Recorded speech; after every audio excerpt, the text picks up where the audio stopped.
Degree का यहाँ angle कितना बनता है 180 डिग्री का, यहाँ एंगल कितना बनता है बेटा 270 डिग्री का।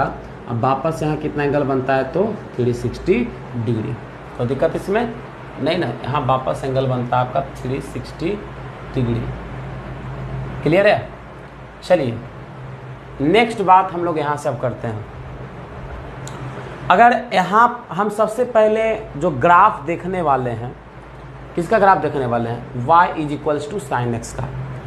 ठीक है, तो सबसे पहले तो यहाँ हम ये देखने का काम करेंगे कि इस एंगल पर देखो, जब x एक्सिस पर आपको बताए थे कि हम कोई भी पॉइंट के कोऑर्डिनेट को cos थीटा और sin थीटा के टर्म्स में लिख सकते हैं।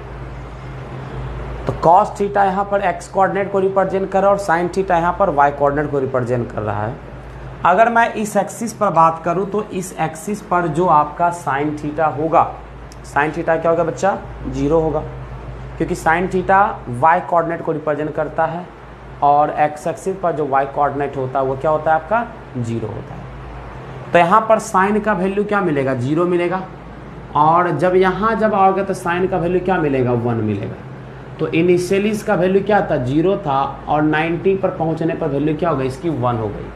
तो अब बताओ 0 से 1 हुआ, वैल्यू इंक्रीज किया या फिर डिक्रीज किया, बताओ। इंक्रीज किया, पहले 0 था, साइन 0 डिग्री पर वैल्यू क्या था इसका, 0 था, और 90 डिग्री पर इसका वैल्यू क्या है, 1 है। इसका मतलब 0 से 1 वैल्यू हुआ, वैल्यू क्या किया आपका, इंक्रीज किया। तो फर्स्ट क्वाड्रेंट में साइन थीटा क्या है, साइन थीटा इंक्रीजिंग फंक्शन है। साइन थीटा क्या आपका इंक्रीजिंग, कहाँ से कहाँ तक, तो फ्रॉम 0 to 1। कोई दिक्कत? अब आते हैं अगर सेकेंड क्वाड्रेंट में, तो यहाँ पर देखिए साइन 90 पर तो वैल्यू 1 है। अब यहाँ आते हैं साइन 180 डिग्री।